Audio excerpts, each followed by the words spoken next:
South Carolina will repeat and win the SEC tournament once again.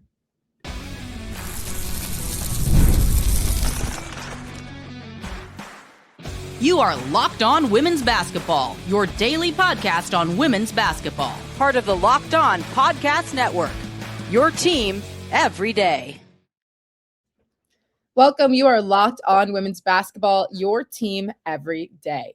My name is Kalia, Butler, sideline reporter for the Chicago Sky, and thanks for being an everydayer and making the Locked On Podcast Network the #1 sports podcast network. As always, I'm joined with our very own Sophia Jones, the radio analyst for the Golden State Valkyries. Sophia, what should we be on the lookout for today? Even though the calendar indicates that it's March, the fact that we're now getting to postseason college basketball, it officially feels like March. Yes, the ties have officially started. Today's episode is brought to you by Game Time. Download the Game Time app, create an account, and use code LOCKEDON for $20 off your first purchase. Well, Sophia set the tone perfectly because, as she mentioned, March has officially started because we have gotten to conference tournament time, which is going to prepare us for the NCAA tournament. We'll get into essentially the top schools for all of them. We'll get into ACC, Big 12, Big 10, but we have to start off with the SEC because there can be some interesting determinations on how this tournament goes. My prediction is that South Carolina is going to repeat from last year, win once again. You know, we always talk about teams playing their best in March. I think they have been on a solid roll. They only had one conference loss all season to Oklahoma. They got their double bye. They were the champions for the SEC during the regular season. And I think they can continue that role, and seeing some of the teams that they would maybe have to play in order to get to that championship round, I think they can keep them off. I would have to agree with you. That loss against Oklahoma was almost a bit of a wake-up call to them, because as soon as that moment happened, they completely turned to the next chapter and have been dominating ever since. We're seeing the South Carolina that we all know and love and are used to seeing, a very high intensity on defense that's fueling their offense. It's balanced. Everyone is sharing the wealth. And that is the version that is entering this postseason tournament. And looking at some of the other teams, that high that they're playing on is the highest, I think, out of all teams right now in the SEC tournament. But another really big, important piece why I think that I would have to agree with you that they'll win is because the tournament is being held in Greenville, South Carolina. Essentially a home court advantage for the Gamecocks, because even if you want to bring up that loss that they had against Texas, which was at a tournament in Las Vegas, so it did not count as conference play, but it was a neutral site and they lost. Well, that is now also negated. Yeah, they have a hard time losing at home. And as you mentioned, this is essentially, and we know how well that these fans travel too. Everybody wants to see some South Carolina basketball. One of the most interesting storylines from this tournament is going to be who can come away with that #1 seed between Vanderbilt and Texas.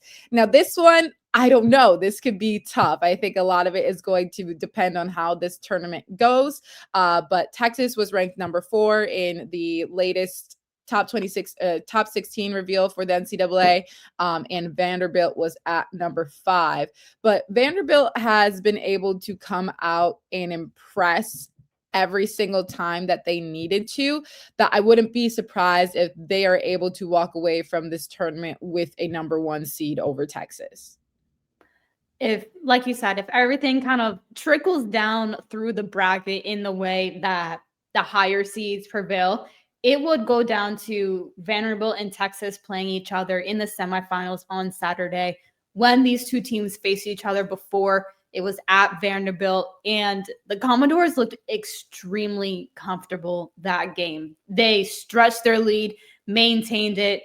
Mikayla Blake's had another standout performance. And that was the game that I believe caused Vic Schaefer to have some comments after, essentially saying that his team was soft. So if that does happen again, Vanderbilt should be going into it feeling very confident because they've done it before. They just need to replicate that success. But Texas could have that chip on their shoulder because they frankly got a little bit embarrassed at Vanderbilt. I think my original mindset goes to Vanderbilt just with how strong they are performing. And I think they have their own chip on their shoulder of, at the beginning of the season, teams being voted to essentially finish towards like the middle to end of the pack within the SEC, and obviously having a strong of a season as they have. However, Texas has, when we're thinking of some of these teams that have a little bit more seniority, that brings out a different style of play for you where you want to fight. This is your last season. I think there's a couple more veterans on this Texas team that when we're thinking about this tournament push and, wanting to be a number 1 seed, Texas could make it, or Texas could have that push to be like, no, we're not going out as a number 2. We're going to fill out that number 1 seed and we're going to join the UConns and the UCLAs in South Carolina. And for Texas, for being the number 3 seed in the SEC, they didn't get as much love in some of the postseason awards by the SEC. Player of the Year went to Mikayla Blakes. Freshman of the Year went to Aubrey Galvin. And Coach of the Year went to Shea Ralph. So Vanderbilt right now, they're on a little bit of a high horse. They should be feeling extremely confident. But Texas, again, we've seen how they can get when they just really grind out some of these wins. And when you strip a lot of those technicalities down in a scenario like postseason play, sometimes you just need that grittiness and whoever wants it more. And for some of that seniority, you look at them being partially led by Rory Harmon, who this is her last season. That is immediately who comes to mind for me. And I could see her really willing her team to win. I think we've seen it before, and she's had that dog in her all season long. She's breaking assist records, she's breaking steal records. We've seen her be sat out for games. We did witness that this season, but we've also seen her come into games and make a complete impact and just completely turn around how a game can look. Because I think when you're really looking at those impact players like Rory Harmon, it's not always obviously who is scoring the most on the team. Is where she is impacting in other areas and also how she's impacting everybody else on the court. I think you can tell her presence when she is locked into the game, when she's rolling, when she's feeding people. You can tell that she's the engine of it. Everybody is kind of trying to rally behind her. I feel the same way towards Mikayla Blakes, honestly, but it does come back to kind of this seniority of Rory Harmon wanting to lead this team and give it her all for her final year. Exactly. I think that seniority thesis or theory could be applied to South Carolina, looking at Raven Johnson or Tanaya Latson, who they're seniors. This is their last year, especially for a player like Raven Johnson, who for so long, when you would think of South Carolina, she was one of the first players, if not the first player, to come to mind. So she'll want to make sure she continues that same rhythm, finish out on top. But also looking at LSU, could this be a defining moment for Flau'jae Johnson and how she wants to exit and finish out her career and leave her mark on the SEC? I feel like when we're talking about another player that can maybe have a little bit of a chip on their shoulder, obviously a lot of, accolades in general in her career at LSU, but she didn't earn any awards when we're looking at these postseasons this season. And she's had her ups and downs, I think the most prominent since before. I think more eyes have been on Flau'jae Johnson to perform, given she was really one of the last players, from that championship team that we were looking at. And expectations were very high for her. Not that she has fell short of them by any means, but I think there are certain times throughout this season that maybe there wasn't she didn't reach a certain level of expectation that maybe some had for her. So I think this will be another time for her to keep driving towards, raising that draft stock for her, because she's still been within around like the top 5 of getting drafted. So wanting to cement her name, at least minimum of top 10. Definitely. And South Carolina and LSU are on the same side of the bracket, 1 and 4. They could both make it to the semifinals if they take care of their matchups in the quarterfinals. You never know what can happen in these postseason tournaments. But if LSU gets the win against the Gamecocks, they could see themselves being a number 1 seed for bracketology in the NCAA tournament themselves. So a lot riding on this SEC tournament. Yeah, this is going to be a fun one. Anything is possible in basketball, especially in the SEC. But stay with us because we got to give you our same breakdown for the Big Ten and what's at stake here.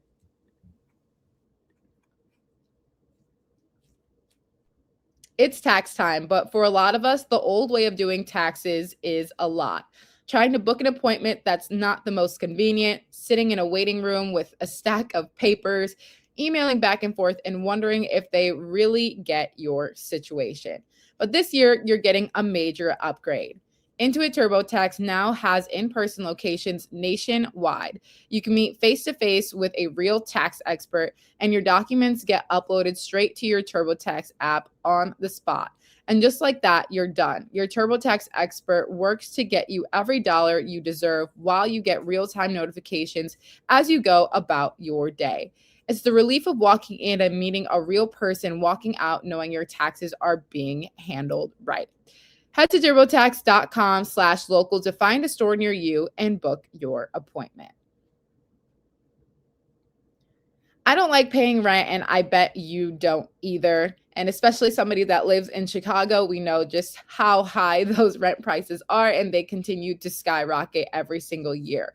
But Bilt makes it a little better. Bilt is the loyalty program for renters that rewards you monthly with points and exclusive benefits in your neighborhood. So let me explain. With Bilt, every rent payment earns you points that can be used towards flights, hotels, Lyft rides, Amazon.com purchases, and just so much more. And here's something I'm excited about. Bilt members can earn points on mortgage payments for the very first time. So soon you'll be able to get rewarded wherever you live and unlock exclusive benefits with more than 45,000 restaurants, fitness studios, pharmacies, and other neighborhood partners. And that already started back in February. So personally, I would like to continue redeeming my points for Amazon because I mentioned it time and time again. I unfortunately love hitting the add to cart and checkout button on Amazon, so I might as well get rewarded for it a little bit. Join the loyalty program for renters at joinbilt.com/lockedonwomen. That's joinbilt.com/lockedonwomen. Make sure to use our URL so they know we sent you. Sorry, guys. It's a little tongue twister for me sometimes. But looking ahead at the Big Ten tournament, which also starts today, some of the top potential matchups could be in Ohio State versus Minnesota. Minnesota has been one of those teams that has really kind of sneakily got their way to a double bye, finished within the top 4 within the conference standings. So they have that double bye with UCLA, Iowa, and Michigan. I think they were playing some of their best basketball towards the back end of the season, got some significant wins. What does this matchup look like against Ohio State? And what could this mean as they try to, be in this NCAA tournament, seeding, all that good fun stuff? Well, like you said, for Minnesota, they had some great closing speed down the home stretch of the season, really got themselves into the top 4 to pick up that double bye, which is huge because looking at this Big Ten tournament, similar to a lot of these tournaments, if a team went, say, all the way, they would be playing Wednesday, Thursday, Friday, Saturday, Sunday. That is 5 straight days of basketball. Whereas if you get the double bye, you're playing 3 straight days of basketball. So a little bit better, still a little bit heavy, but you at least like your chances more if you can be off your legs and resting. But for a team like Ohio State, who didn't get that double bye, only single, they have the same record as Minnesota, but because they lost to Minnesota, they lose the tiebreaker. Minnesota got that 4th seed. I have them highlighted because of Jeloni Cambridge specifically. Lauren Betts just recently, or yesterday, it was announced that she won Player of the Year in the Big Ten, as along with Defensive Player of the Year. But for that Player of the Year award, there was a major argument that Jeloni Cambridge should have gotten it. So she could definitely, a little bit of a Cambridge revenge tour, if you will, throughout the course of this tournament. When you have big time players, this is a stage that they need to shine the most. But Cambridge, she averaged 26.4 points per game in conference. The only person that averaged more in league play in the country was Mikayla Blakes. She essentially single-handed, or not single-handedly, but for Lauren Betts, there are more players on UCLA that were on the first, second team, whereas Ohio State didn't get as much recognition. So Cambridge might have done a bit more heavy lifting. However, Lauren Betts, best player on the best team as well. But just going back to Ohio State as a group, if they play Minnesota, then they could face, and they beat Minnesota, they could then face UCLA themselves in the semifinals, which could be that titular matchup again with maybe some of the highest vote getters in the Player of the Year conversation. It's hard when you look at it because even when we're looking back to the SEC, when you think about removing a player from a team and what that program would look like, we talked about that a lot with Mikayla Blakes on Vanderbilt and her earning Player of the Year within the SEC. UCLA, you remove Lauren Betts, you're removing a significant piece, but can they still have a really strong run in the Big Ten Conference? Absolutely. So I think that's kind of maybe where that argument with Jeloni Cambridge comes in, is if you remove her from Ohio State, what kind of record do they have? Do they have as high of a seeding as they do right now? Do they get some of those key wins that they have had this season? And is Jeloni Cambridge a little bit of a sleeper player within the Big Ten? I would honestly have to say yes. I mean, we've seen her put up, when you're averaging 26 points per game in your conference, again, a very tough conference to be in, and the only other player that's averaging more is Mikayla Blakes. That is something within itself. So a little bit of a sleeper when we're looking at Jeloni Cambridge. Very curious to see what type of numbers she is going to be putting up in this conference tournament. They have a single bye, so even still, it's a lot of basketball to be played back to back to back against all of some of the best competition within your conference, a tough conference already. But when we're taking a look at some of those other accolades that were added towards the end of the conference, the Defensive Player of the Year, as you mentioned, as well as the Player of the Year, was Lauren Betts. There's an argument maybe for the Player of the Year. Defensive Player of the Year, I don't think there is an argument there. It was definitely Lauren Betts. For Freshman of the Year, Jazzy Davidson for USC, which makes complete sense because she literally led USC in every single category as a freshman, and taking that weight on as a freshman with the loss of Juju Watkins this season. I'm incredibly impressed with how she was able to navigate a year like this. But I think it's because of all those little sideline talks we've seen between her and Juju throughout the season. I would definitely look towards those and see that they help. But that was going to be another one where she definitely was the clear and away freshman of the year. Could even be the national freshman of the year if you want to take it that step further. But another reason why you look at USC in the position that they are now. They have a single bye and will be faced up against Washington. They're another team that we've seen how they've played and competed throughout the course of the season against some really top talent and top teams. And when they're going and when they're flowing, they could be very dangerous. So a little bit of a sleeper team in there, I think. But stick with us, because can Duke rally back from the end of the regular season that they had to win the ACC tournament?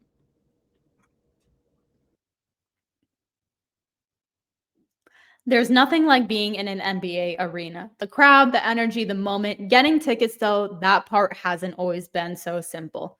That's why Game Time has become the go-to app for scoring tickets fast, without the hassle. Puts the advantage back where it belongs. with the fans. The other day, my mom I think she either texted me or called me, but she was like, what is that platform that you guys advertise on the podcast? Your sister wants to go to Unrivaled and she needs to get some tickets.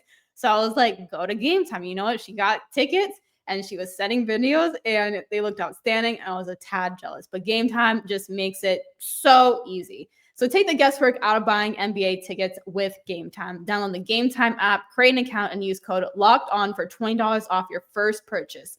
That's code LOCKEDON for $20 off. Download the Game Time app today. And remember, it's gametime.co, not .com.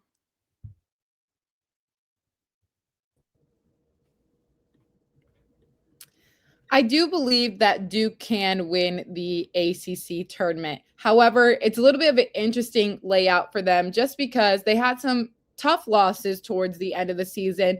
They had dropped to a Clemson, and they also lost to North Carolina, both close games. But this is a team that had remained undefeated all conference play. And then we hit that.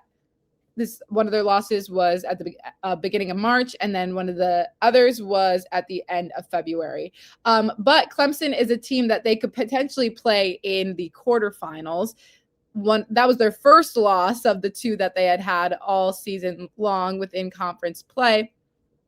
Can they have a redemption with this, or can they fall to Clemson twice? We've seen crazier things happen. Do I think Duke could have that push to get to the championship? Yes. But Clemson, we've talked about these teams having a chip on their shoulder. Clemson's going to come in saying like, hey, we beat this team before. And we already know that Duke can make it to an NCAA tournament. Clemson's going to be a team that is fighting to stay within those standings. What does this tournament look like to you, and who can maybe sneak their way to the championship round? Starting off with the number one seed in Duke, because in a tournament format, a lot of intangibles can get involved, potentially nerves. You don't have the best shooting game, whatever. But because Duke is such a solid team defensively, and that is what they own, that's where the main principle is behind the whole way that they play, that is a bit more sustainable to slide into that rhythm as opposed to maybe a more high octane offense team. So that's what I think it advantaged Duke.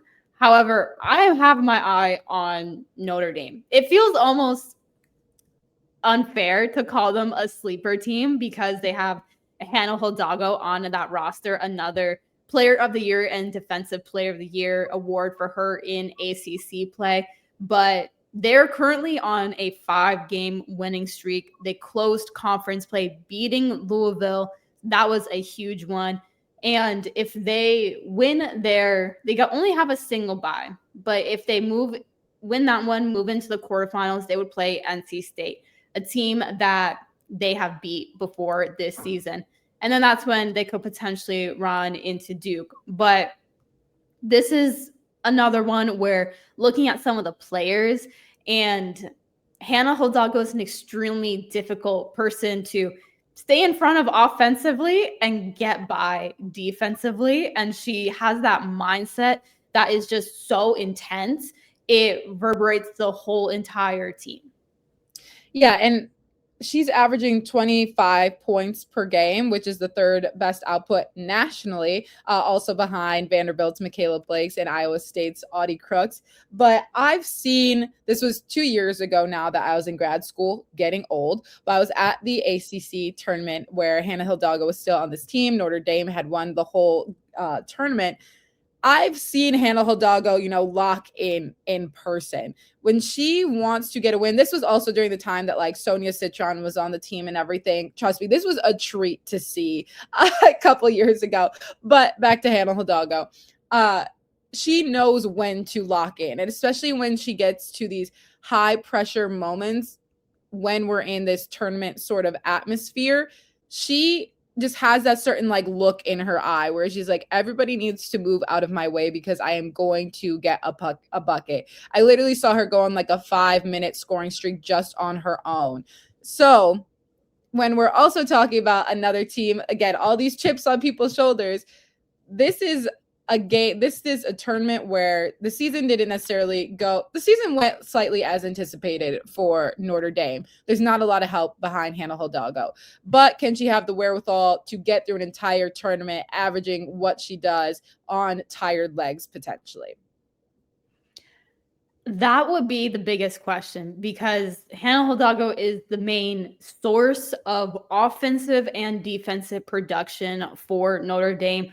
Other than that, there's that drop off, and we've seen what happens when she is in the game, and then Notre Dame sometimes struggles to tread water, but they are going to have to learn. And I think for them, the biggest thing that they can hope to do is get out and get the lead really early so that they can rest their players. Taking a quick look at the Big 12 tournament, TCU was the regular season champions. I think the biggest question mark is going to be for Iowa State, a team obviously so highly ranked at the beginning of the season. They are currently a number 7 seed. They don't have the worst path to get to a championship game, but how necessary is this tournament for Iowa State and an Audie Crooks to kind of showcase what this team can be, not what they have been throughout the rest of this season? It's huge, quite frankly, because looking early in the season, this was a team consistently ranked right about number 10, hovering around that spot, either just below or just higher. They were dominant. They were competing against anyone, looking extremely strong. Audie Crooks was looking like one of the best players, one of the most unstoppable players in the country. But early in league play at the beginning of the new year, they had some injuries. Those players are now back now, but they still struggle to find a consistent rhythm. If they can take that success that they had at the beginning of the year with the same group that they currently have available and replicate it, it could be a huge turnaround. And similar to some of the other big names and stars that we mentioned on this, for a player like Audie Crooks, when she's in that flow state, it is so hard to stop her. So you definitely want to continue that rhythm and lean into that, especially. The number 1 seed obviously being TCU, number 2 in West Virginia, number 3 in Baylor, and number 4 in Ohio State. I think TCU, maybe I'm just picking the regular season champions, but I think TCU can walk away with a victory in Big 12 play, go back to back, especially again when we're talking about all these seniors fighting, and Olivia Miles is going to want to be there for it. Exactly. Olivia Miles, another one of those players, she wants to just go out on top. Well, thanks for tuning in today to Locked On Women's Basketball. Make sure to subscribe and follow Locked On Women's Basketball so you get all the latest updates. If you ever miss an episode, the Everydayer Club is built for you. Get Locked On Women's Basketball ad-free and a Discord access. So head there to supercast.com.